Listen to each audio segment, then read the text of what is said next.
Je teste une grosse vingtaine de smartphones par an, et évidemment, il y a toujours des petits trucs à redire par-ci par-là. Un coup c'est l'écran, un coup c'est la photo, etc. Mais il y en a un, à chaque fois que je reviens dessus, je me dis, il n'y a rien à redire. C'est parfait, on a trouvé le roi. Bon, ce smartphone, vous le connaissez bien, c'est le Galaxy S23 Ultra de Samsung, et n'ayons pas peur des mots, c'est la Rolls-Royce d'Android. Ça fait 7 mois que je le teste, et je lui trouve vraiment rien à redire. On pourrait carrément arrêter la vidéo là.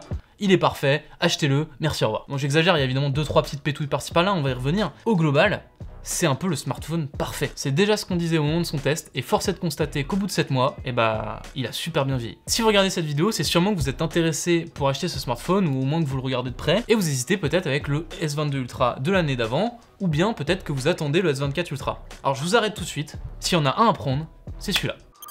Dans les smartphones, il y a une puce qui gère tout, ça s'appelle le SoC. Et dans celui-là, ça a été tout un délire quand il est sorti, c'est le Snapdragon 8 Gen 2. Enfin, en Europe, on avait une puce Snapdragon, alors que d'habitude, Samsung, ils nous mettent des Exynos. Ne fuyez pas, ça a l'air compliqué comme ça. Très simplement, d'habitude, Samsung, ils mettent des Exynos, c'est des puces que eux font, et on va dire que c'est pas forcément les meilleurs. Pour le S23 Ultra, ils ont mis un Snapdragon, tout le monde était super content, les performances, elles sont géniales, le smartphone, il chauffe pas trop, contrairement au S22 Ultra, en jeu, c'est super, bref, le bonheur. Sauf que d'après la rumeur, ils auraient pour projet de passer à nouveau sur Exynos, sur S24 Ultra. On sait pas exactement pourquoi, je pense qu'ils ont des bonnes raisons chez eux de le faire, mais pour nous, qui achetons les smartphones, bah j'ai envie de vous dire, c'est peut-être le dernier des Ultra vraiment irréprochable. Le S24 Ultra risque d'avoir des petits soucis sur sa puce, ou alors, bah écoutez, peut-être qu'Exynos va devenir un banger, mais voilà, on a quelques doutes quand même dessus. Si vous hésitez avec le S22 Ultra, c'est la même mayonnaise, c'était un Exynos. Il était très buggé à sa sortie, alors il s'est amélioré avec les mises à jour, je l'ai relancé il y a pas longtemps, ça tourne un peu mieux, mais par exemple sur Fortnite, bah il est un petit peu au taquet le GPU là, il a un peu du mal, il a plus de 90%, ça chauffe, etc. Le S23 Ultra, il est tranquille, pépouze. À choisir, franchement, si vous avez les moyens, il faut le préférer. La puce, c'est d'autant plus important que ça va affecter l'autonomie. Et là aussi, c'était un truc incroyable quand il est sorti. Le S23 Ultra, c'était...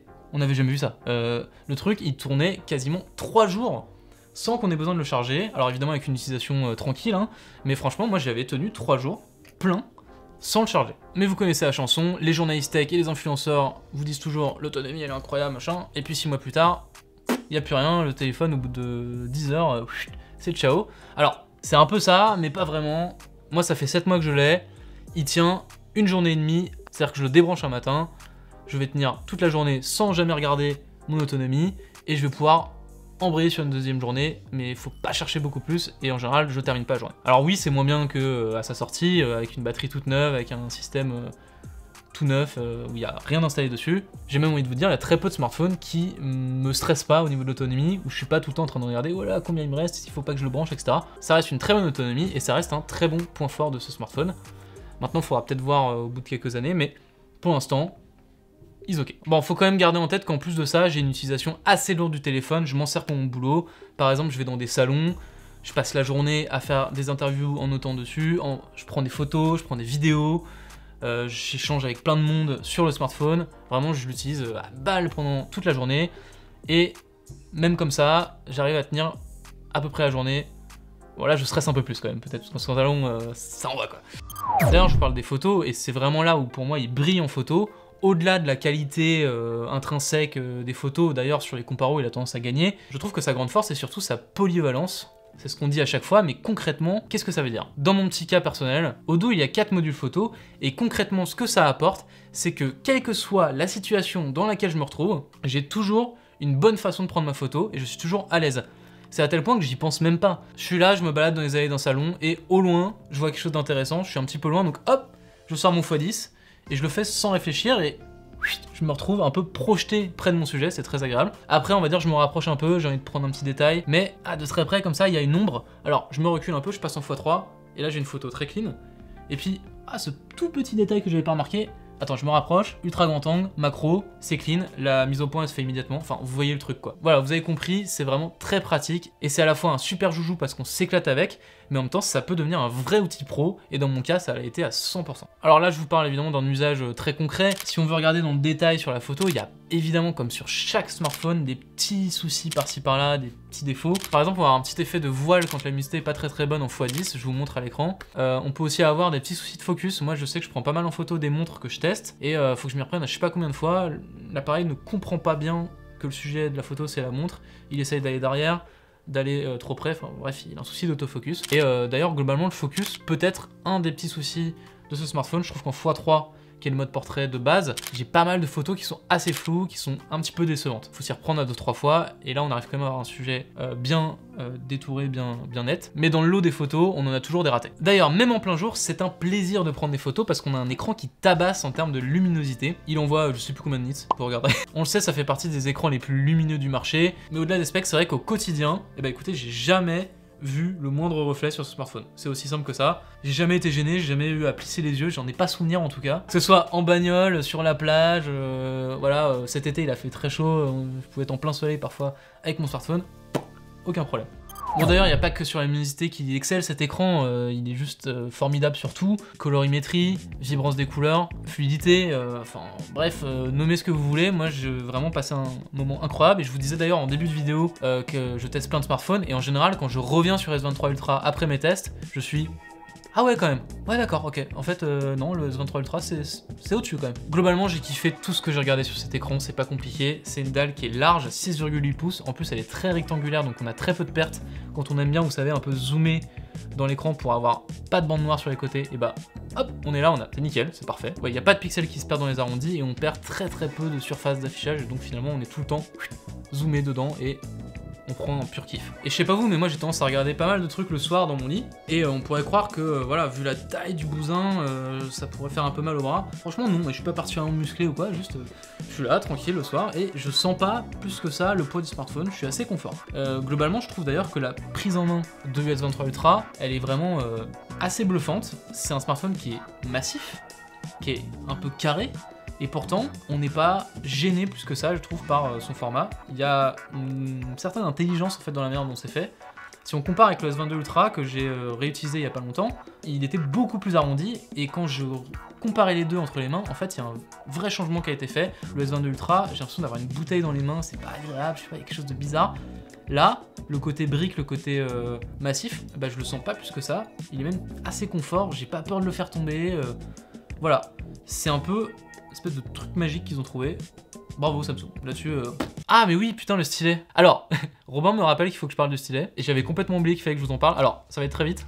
Je ne m'en sers pas. Voilà, je pense que c'est assez révélateur, je suis désolé, c'est un peu méchant. Pour ceux qui aiment bien le stylet, je ne vous juge pas, mais tant mieux pour vous. En ce qui me concerne, je ne m'en sers que d'anti-stress. C'est-à-dire que je suis là.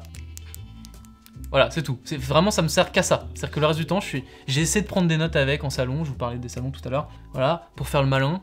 J'écris 3 lignes, ça me saoule, et je repasse sur un clavier, quoi. En plus, je sais pas dessiner, enfin... je pense que c'est pas un truc si primordial que ça, et si demain, Samsung sortait un S23 Ultra sans stylet, et qu'on aurait plus de batterie, je pense que je prendrais celui-là. Bon, globalement, vous l'avez compris, c'est un smartphone qui a assez peu vieilli par rapport à la note que je lui donnais il y a 6 mois, sauf sur un point. On est en train de parler du design, du confort, etc. Bon, là-dessus, j'ai pas mis de coque, c'est pas bien.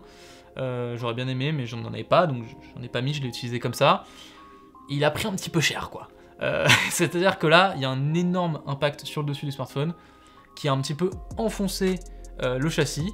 C'est pas très joli, ça accroche un petit peu quand on passe le doigt dessus. Heureusement, le smartphone est encore parfaitement fonctionnel, donc là-dessus, ça reste quand même résistant suffisamment pour que le smartphone ne meure pas, mais il y a des impacts partout. Ne pensez pas que parce que les smartphones sont de plus en plus solides, ils vont pas marquer. Donc si vous êtes attentif à ça, si c'est important pour vous, mettez une coque, par pitié. Et voilà, il n'y a pas non plus de gros impacts. À l'arrière, c'est pas du tout abîmé, en tout cas à l'œil nu. Et sur l'écran, j'ai pas de rayures.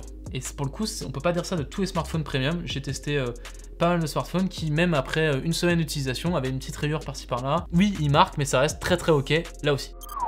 En outre, n'oublions pas une de ses grandes qualités, c'est que Samsung propose 4 ans de mise à jour majeure et 5 ans de mise à jour de sécurité, ce qui est tout simplement ce qui se fait de mieux sur Android actuellement. Donc là aussi, irréprochable, il n'y a rien à redire. Alors il y a un petit point sur l'autonomie, c'est la vitesse de charge. Je sais, elle est relativement lente. Il se trouve que moi j'avais quand même le chargeur 45 watts qui est pas fourni de base, donc j'ai quand même cette chance d'avoir une charge, on va dire, ok. J'ai envie de dire, vu l'autonomie démentielle qu'il propose, c'est pas forcément quelque chose qui m'a gêné plus que ça. Il y a effectivement qu'en salon, où on a parfois besoin de bouger vite et de charger vite le téléphone, etc., où là ça a pu me déranger un petit peu, donc si vous êtes quelqu'un qui a besoin de beaucoup bouger, d'avoir cette réactivité, etc., là ça pourra vous gêner, mais dans 95% de mes journées, de mes usages.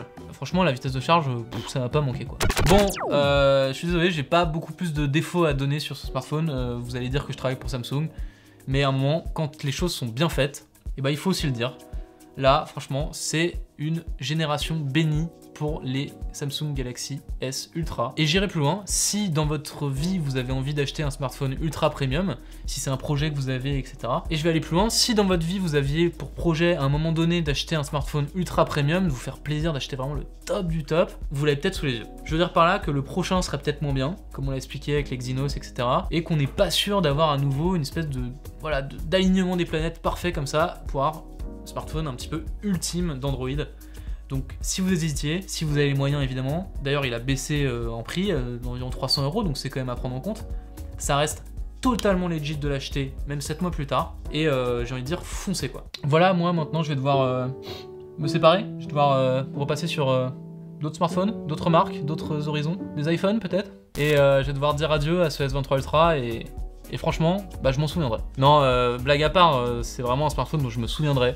C'est un excellent smartphone, je sais pas quoi vous dire de plus. Le titre de mon test long va sûrement être « Je n'ai rien à lui reprocher, je ne trouve rien à lui reprocher ». De vous à moi, je sais que personne n'écoute, on lui a mis 9 sur 10, on a peut-être fait une connerie, on aurait peut-être dû lui mettre 10 sur 10. En tout cas, c'était pas loin. Et en regardant en arrière, on se dit s'il y en avait un à qui on pouvait mettre 10 sur 10, c'était peut-être celui-là. C'est vous dire à quel point c'est un très bon smartphone. Merci beaucoup d'avoir regardé cette vidéo jusqu'ici, puisque vous êtes encore là, vous m'entendez vous le dire, donc merci beaucoup. Moi, je vous propose de vous abonner, donc si vous avez aimé cette vidéo, vous abonnez également à notre chaîne Twitch, à tout ce qui s'affiche en dessous de cette vidéo. Moi, je vous dis à très bientôt sur Frandroid. Des poutous.